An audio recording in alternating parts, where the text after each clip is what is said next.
This is Autoline Daily, the show that's for enthusiasts of the global automotive industry. We start today in China, where new car sales look like they're on the mend. The China Association of Automobile Manufacturers released preliminary sales numbers for April, and they said that automakers sold 2 million vehicles, and that was up nearly 1% compared to a year ago, and about 40% higher than in March. The Chinese car market was in trouble before the coronavirus hit, and if sales are up, it would be the first time in almost 2 years that there was an increase in the market. And hopefully, that's a harbinger of what will happen in other automotive markets. Now to the U.S., where General Motors says it has no plans to cut back on its investment in autonomous technology. GM CEO Mary Barra told analysts yesterday that GM Cruise is still testing cars on the road in Phoenix and San Francisco, though it did cut back on some of its testing. She says it continues to make rapid progress despite the pandemic and points out that Cruise is very well funded, so it's not cutting back on spending. Barra also reiterated GM's commitment to electric vehicles and suggested they're not cutting back at all on their investment in electric vehicle programs. She also announced that Honda will make OnStar available in the EVs that GM and Honda are developing together. And it's fascinating to see the growing relationship between these two companies that now involves electric vehicles, autonomous vehicles, and fuel cells. Barra also said that 85% of its dealers in the U.S. are now signed up with its Shop, Click, and Drive program that also involves no-touch delivery service of new cars. 750 of its dealers actually signed up after the pandemic broke out. And even though car sales are down sharply, the number of people using Shop, Click, Drive are up 41%. And GM is going to add 8 new features to the program in another week or so. Let's stick with General Motors for another minute here. There's a great story in today's Detroit Free Press about how General Motors was able to greatly ramp up production of manufacturing face masks with the help of the NHL. You heard me right, the National Hockey League. GM ran into a production bottleneck in making masks because the last step in the process is to sanitize the masks before they're boxed up and shipped out. But GM only had one sanitizing machine that could sanitize 2,000 face masks at a time, which would leave it far short of its commitment to make 1.5 million masks every month. Well, it turns out that GM President Mark Royce knew that hockey teams sanitize their equipment after every game. So he called his friend Chris Ilitch, who owns the Detroit Red Wings hockey team. Well, the Red Wings have their sanitizing machine built right into the HVAC system in their arena. But the Red Wings knew of a local hockey shop with a sanitizing machine, so they got that one. They also contacted the Chicago Blackhawks and the Philadelphia Flyers and were able to get sanitizing machines from them. Those teams shipped their machines to GM's plant that's making the masks, and now, instead of making 1.5 million a month, GM is ramping that up to 3 million a month. And all we can say is bravo to the NHL. And be sure to join us for Autoline After Hours later this afternoon.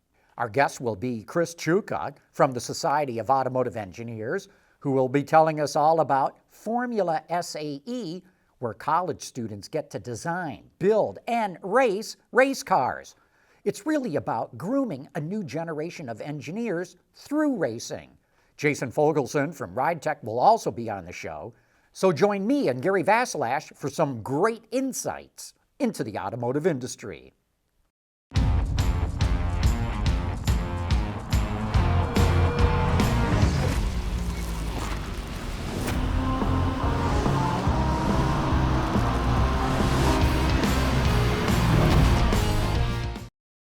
Toyota used to have the mid-size truck segment all to itself.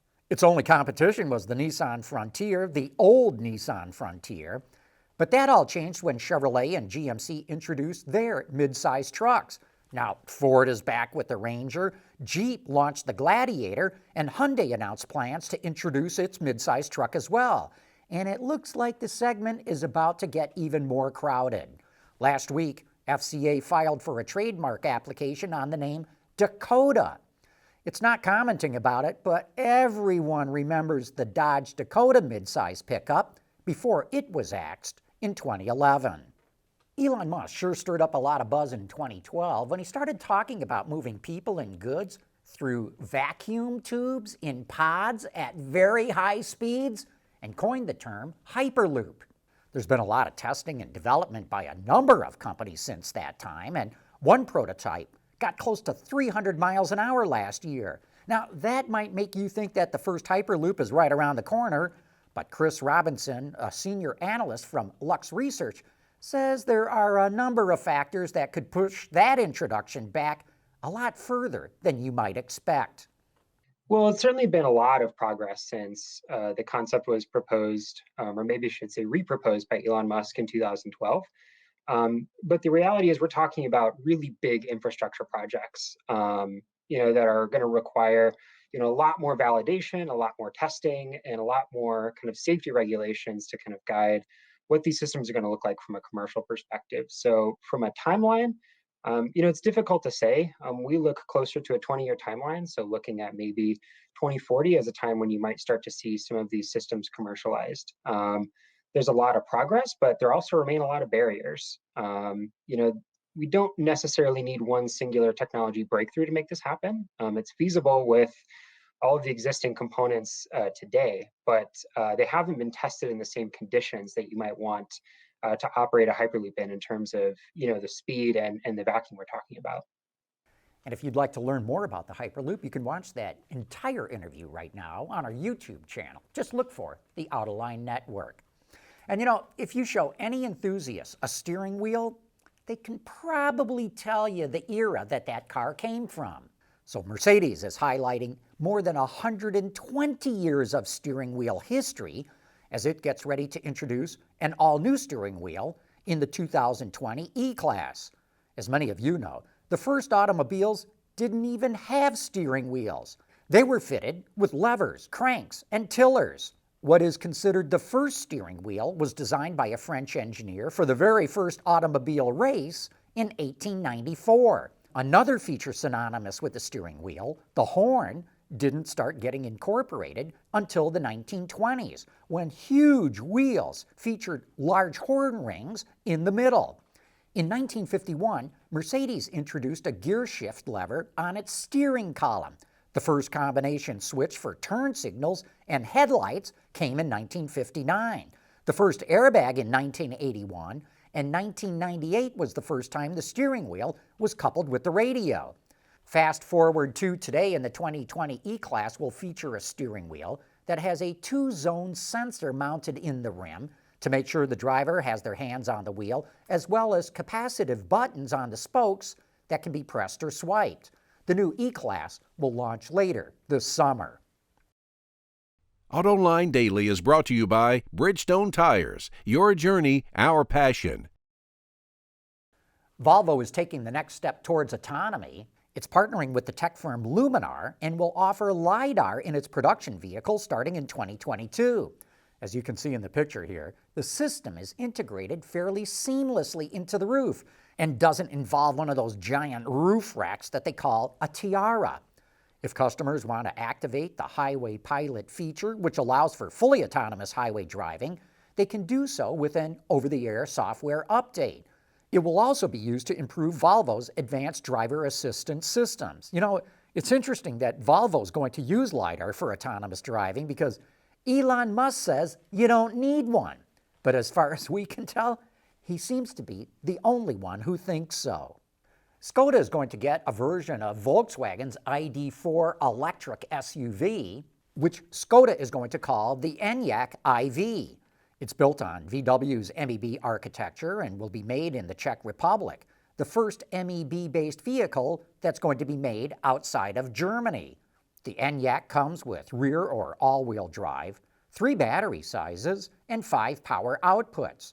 The base model features rear drive, 52 kilowatt hours of usable battery space, and 340 kilometers of WLTP range, which would be about 190 EPA miles. The largest pack, 77 kilowatt hours of usable space, provides up to 500 WLTP kilometers, which is roughly 275 EPA models, and it gets the most powerful motor, 150 kilowatts, which returns a 0 to 100 kilometers an hour time of only 6.2 seconds. The ENYAQ IV goes into production late this year, with delivery starting in early 2021. The mystery of why birds always seem to poop on a freshly washed car may never be solved. But what we do know is that if you don't clean it off, bird poop can damage your paint. The white part of the poop is the bird equivalent of urine, and it's actually uric acid, and if you don't clean it off, it can stain your paint permanently. So Ford developed artificial bird poop to test its paint. Sample pieces are sprayed with the synthetic droppings and then aged in an oven at different temperatures.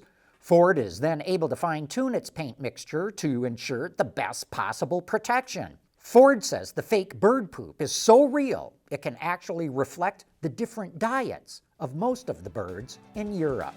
And that's why you tune in to Autoline Daily, because we always give you the straight poop.